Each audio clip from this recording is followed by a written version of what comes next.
going to talk about Jared Goff a little bit. Jared Goff, who has 19 touchdown passes this year. Jared Goff, who has thrown only 7 interceptions, of which 1 has come over the last 6 games. Yeah.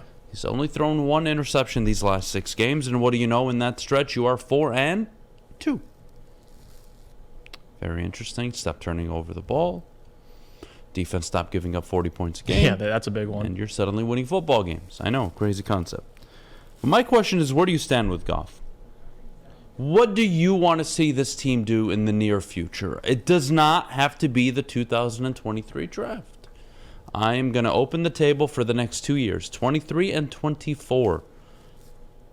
What do all of you in the WoodwardSports.com chat want this team to do with Jared Goff? Phone lines are open, 313-552-6322. We'll accept callers. And Jeff, I'll start this one, and then I want to get to you on this. I think I've had the same position since the day he was drafted. If he could be 50-60% of what Alex Smith was for Kansas City, that alone would be worth it, because he is somebody you can win football games with. He is somebody that you can win in spite of. And that's not necessarily a bad thing. It's just the reality of having a good but limited quarterback in certain qualities. So what happens? Last year obviously is a disaster year, one of the worst rosters in the NFL. Coaching doesn't help either. But then down the stretch, after they let go of Anthony Lynn, boy, that offense looked a lot better. And then you thought in the offseason, after the draft, after free agency, you start to put some of the puzzles and, you start to put all the pieces together for the puzzle. And you said, you know what? That offensive line, that run game, Amon-Ra, St. Brown emerging, there's something there. Can DJ Chark give you 65% of what he gave you in Jacksonville? Like that's going to be a top 10, top 12 offense. They're top 8 at the moment. Top 5 in multiple major categories. And then the defense that you were inspired by Anthony Lynn, who was working with not much last year and got more out of him. You thought the same would apply after they went out and upgraded a few positions, not all of them, but only a few. But you still thought they would be better. And you said, you know what, Jared Goff should be able to win games with this team. Jared Goff, by year 3, should be able to contend, or dare I say, win the division with this team if the coach is legit, if they're able to put the right people around him. And you're seeing the team, 1, getting healthier, yes, but 2, what Jared Goff can do when he is not under duress. He's one of the most protected quarterbacks in the NFL over the last 6-7 weeks, and it's showing. Higher completion percentage, limited turnovers, only 1 interception thrown in 6 weeks. This is the Jared Goff that I expect. Now, do I expect 300 yards, 2 touchdowns, and no picks? No, I don't. I expect about 240, a touchdown, maybe 2 a game. Roughly a touchdown and a half a game to up 1.3, 1.4 touchdowns a game. That's what I'm expecting. A guy that can make the third down throws I need him to make, which he's been exceptional at the last 5-6 weeks as well. And that's it. He's not Mahomes, he's not Allen, he's not Burrow, he's not what you want in a franchise guy, but you know what? You can still win with him. Absolutely. He proved it in Los Angeles, and yes, he was dumped aside, kicked to the side of the road. They gave up 2 first-round picks to get rid of him. It made sense. We all knew he was not a very good quarterback, but he was good enough to accomplish a few things that you want to do in a rebuild before you have to make your decision on a franchise quarterback. So that's my question for you, Jeff. Where do you stand with Goff? You know how I feel. I'm content. I am willing to be as patient as up until 24. I don't need to see a quarterback taken this year. If they want to go in the 3rd, 4th round, that is fine. But in the 1st round, the only way I see them taking a quarterback is with that first pick. Where the Rams is a top 2, top 3 pick, and they say, you know what? We love Bryce Young. You know what? We love C.J. Stroud. And then they go all in on him. That's the only way I see it. I don't see them taking a flyer mid-first round. Maybe they do. Who knows? But I think they're happy with Goff. I think the last 7 weeks have shown he can be part of the solution. He isn't the solution, but he's a small part of it, and you can deal with that as long as your head coach is a legit head coach, which over the last 5 weeks I don't think many can argue Dan Campbell has not taken a lot of steps forward, and the team's playing a lot better. What do you think?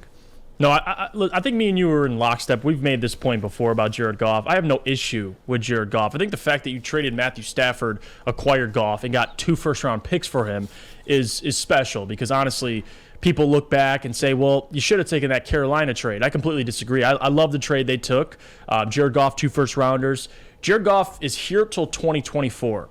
And he's able to keep this ship afloat. He can take you to the playoffs. I truly believe that. He did that in L.A. If you have good coaching, if you have weapons, if you could protect him, which the Lions have all of those things, good coaching under him with Ben Johnson, who you could tell now he has a rapport with, he's comfortable with. And on top of that, one of the best offensive lines in the NFL. You have one of the best possession receivers in the NFL in Amon-Ra St. Brown. And you have a great run game. So those are the things. That's the philosophy to have to allow Jared to have success. I mean, early in the season, the first 6 games, when Jared through 6 games had 6 interceptions, the conversation was a little bit different.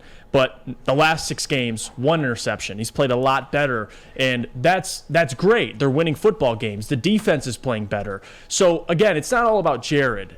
Jared's not the type of quarterback. You're looking at guys like Justin Herbert, who, with no offensive line, with bad offensive philosophy, with receivers in and out of the lineup, he's still able to overcome that. With injuries, Justin Herbert's playing through a rib injury. That's not Goff, but that's okay. I mean, not a lot of people are Herbert, Mahomes, Allen, or Burrow. It's not flack on Goff. But the reality is, eventually, you're going to want one of those guys. And the Lions might have an opportunity to take one of those guys. But until then, Jared Goff's your quarterback. You have him for 2 more years. You still have to build this roster out. I think Jared's probably your last person to be concerned about with how well he's been playing. You still got to build the defense. You still got to add other pieces to this roster. So in terms of being concerned about Goff, I'm not. Goff's fine. It's a great situation for him. The Lions are lucky to have him. What? You're not concerned or you're not worried about Goff because you understand his limitations. Yes. Yeah. But if you don't understand somebody's limitations, well, then you will have unreal expectations for them that they will never live up to. Yes. No, and it never changed for me. I mean, when Goff was here, great. I mean, I've called him a bridge quarterback, and before people get offended by that, that's not a bad thing. I mean, you could win playoff games with a bridge quarterback. Jimmy G's a bridge quarterback. He got to the Super Bowl. So it's not a bad or a negative thing to say about a quarterback. I mean, Ryan Tannehill, I would call him a bridge quarterback. Jared Goff, I would say slightly is better than Ryan Tannehill, but still, you can win the AFC with Ryan Tannehill. You can win a playoff game with Ryan Tannehill. So, again, it's not a shot at Jared. I think the Lions are in a great position right now. You have a quarterback who's a veteran, who's actually gotten better, having one of his better seasons so far of his career. The turnovers have went down because the stat always gets brought up, he has the most turnovers since 2019. He's actually gotten surpassed by Matt Ryan, who has more turnovers. He's in that conversation.